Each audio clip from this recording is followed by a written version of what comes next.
This is the Chinese president's first visit to Russia since troops invaded Ukraine more than a year ago. So to break down the significance, I'm joined by geopolitical analyst from the Democracy Project, Geoffrey Miller. Geoffrey, thank you so much for being with us. How significant is this?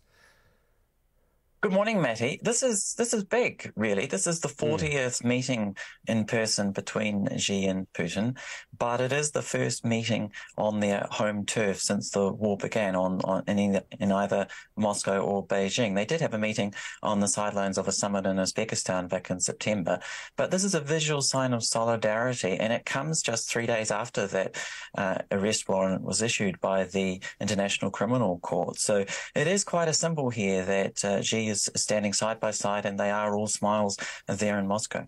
Yeah, I mentioned in the introduction that President Putin doesn't have a lot of friends right now, but how significant is it to have a friend like Xi Jinping? It's hugely significant. I mean, China is now the biggest buyer of Russian oil and gas, and that's a necessity because Russia has lost all of its European markets after it invaded Ukraine. So, Russia needs China. Russia is the junior partner in the relationship now, and Vladimir Putin will have to listen very carefully to what Xi Jinping has to say. So they've had some brief talks. They're in dinner now, dining on Russian pancakes with quail and mushrooms, and interestingly some pavlova for dessert. And there will be some more substantive talks later today, New Zealand time. But I think Xi is going to be really calling on Putin to rethink his strategy here.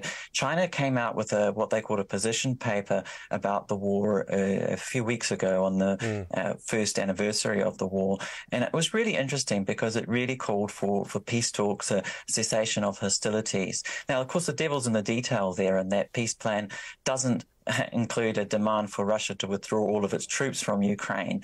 And, they're calling each other, dear friends. So the devil will be in the detail. But Putin has had to concede that he's open to negotiations. That's one of the remarks he's made in his first comments on receiving Xi, is that they've studied the proposals carefully from China and, are open to talking about them. I think that's already quite a big concession here from Putin. So could Xi Jinping be a really significant player in the war in Ukraine? And undoubtedly. I mean, Xi really holds the cards here in many ways because of that alliance with Russia. And given that Russia really needs China here, Putin is just going to have to listen to what Xi has to say. He can afford to ignore, all kinds of other leaders, but he can't really ignore what Xi Jinping wants. So I think he'll be listening very carefully. This could be the beginning of the end of the war. Now, that's a big statement, but, this is really the kind of importance that we've got here of this meeting, because it's going to be all about what Xi and what China wants for the future of the war in Ukraine. And it's clear that we can't go on forever here. Neither side has really gained an upper hand. We're going to have a negotiated settlement, I believe, to end this war. Now, it's been a terrible conflict so far, with tens of thousands of deaths on both sides. It is going to be difficult. It's not going to be easy. Diplomacy never is easy. And there are going to have to be compromises on both sides here. The US has come out swinging. They don't want a ceasefire. They're talking about, this being a ratification of Russian gains, effectively, if there were a ceasefire right now. I would encourage everyone to say, well, look, this is an opening position here. This is what Xi wants. It's not necessarily what we want, what Western countries necessarily will be happy with. But I think you've actually got to have the talk here.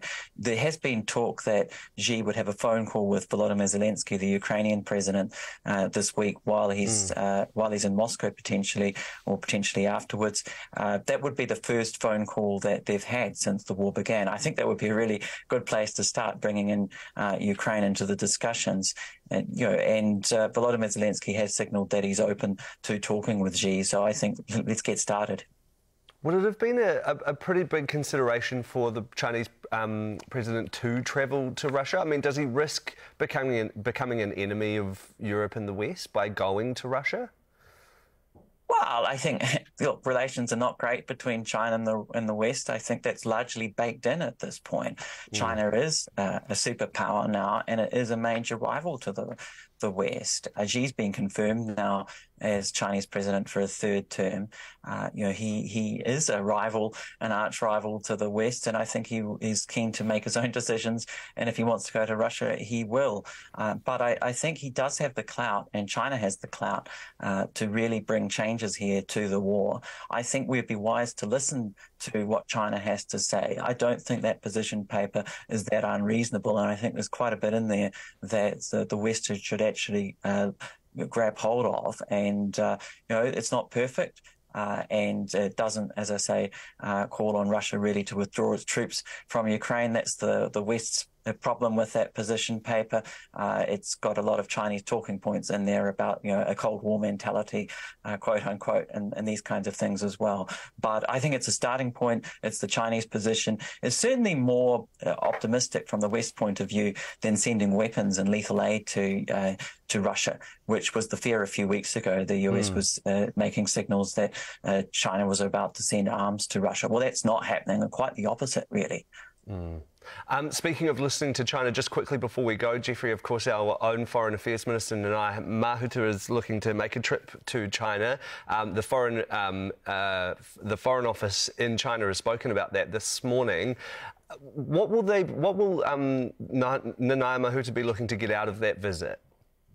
Yeah, this is really, really welcome here, Matty. This is the first visit by a New Zealand minister of any kind in 4 years, and it's the first visit by a New Zealand foreign minister to China in 5 years. Winston Peters went up there in May 2018. It's been a very long time since then. So it's really good to see this in-person visit. I think it will be laying the groundwork for a meeting between Chris Hipkins and Xi Jinping potentially later in the year. So Chris Hipkins yesterday said that he hasn't taken that off the table, and there's a lot of moving parts, but he's still keen in principle to go ahead with that visit. Jacinda Ardern at the end of last year signalled that she was keen to visit China early this year. I think it would be great to see that happen as soon as possible, because China is New Zealand's biggest trading partner, and 30% of New Zealand exports go to China every year. We really, really need China.